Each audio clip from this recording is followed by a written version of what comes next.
आज जिस विषय पर हम आपसे चर्चा करने वाले हैं वह है सत्कार्यवाद ऑफ सांख्य फिलॉसफी।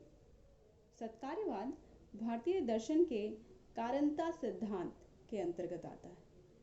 कार्य कारण का सिद्धांत दर्शन की प्रमुख समस्याओं में से एक है। कार्य अपनी उत्पत्ति के पूर्व कारण में विद्यमान रहता है या नहीं, इस संबंध में जितने भी दार्शनिक संप्रदाय हैं उनमें भेद है और वे अपने अपने तर्कों से इसे प्रमाणित करने का प्रयास करते रहे हैं। भारतीय दर्शन में कारणता सिद्धांत को दो भागों में बांटा गया है। एक है सत्कार्यवाद और दूसरा है असत्कार्यवाद। यहाँ हम सत्कार्यवाद की चर्चा करने वाले हैं। सत्कार्यवाद क्या है? सत्कार्यवाद सत जोड़ कार्य जोड़ वाद तीन शब्दों से मिलकर बना है, जिसका अर्थ है कार्य अपनी उत्पत्ति के पूर्व कारण में निहित होता है। इस मत का समर्थन सांख्य, शंकराचार्य और रामानुज के दर्शन में मिलता है।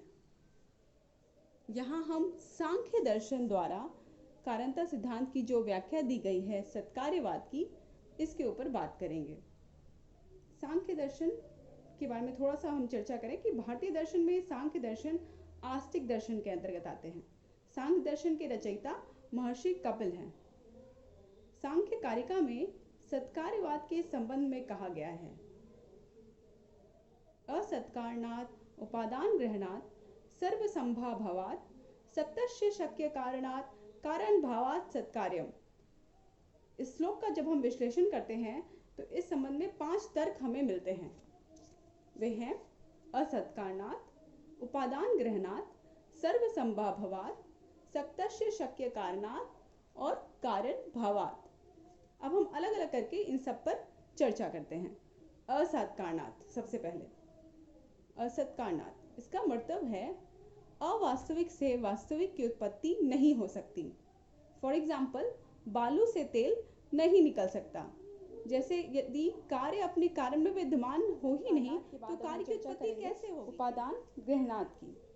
उपादान ग्रहणात्, जैसा कि हमें नाम से ही पता चल रहा है, इस शब्द से पता चल रहा है, उपादान ग्रहणात् अर्थात प्रत्येक कार्य अपने उपादान को ही ग्रहण करता है।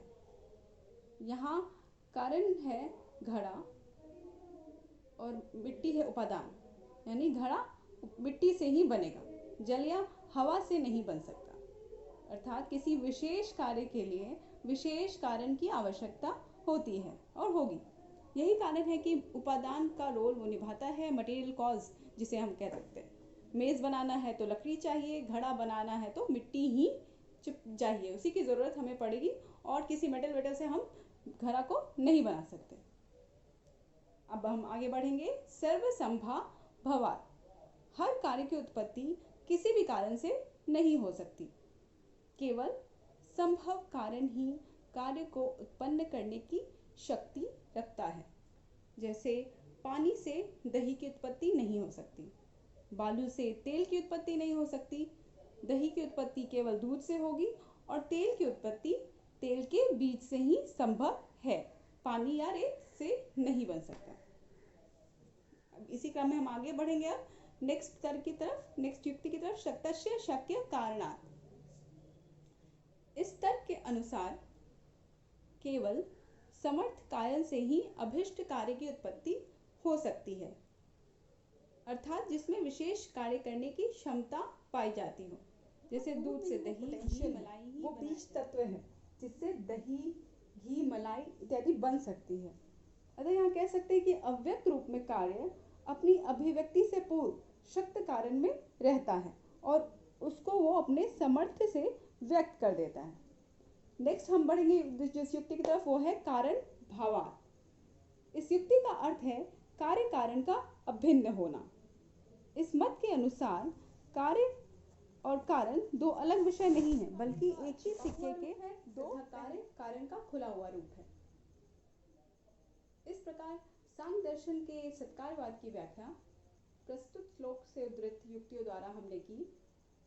यहाँ पे मैं बताना चाहूँगी कि सांख्य दर्शन का कारणता सिद्धांत प्रकृति परिणामवाद कहलाता है, क्योंकि यह मानता है कि यह पूरा विश्व प्रकृति रूपी कारण में विद्यमान रहता है।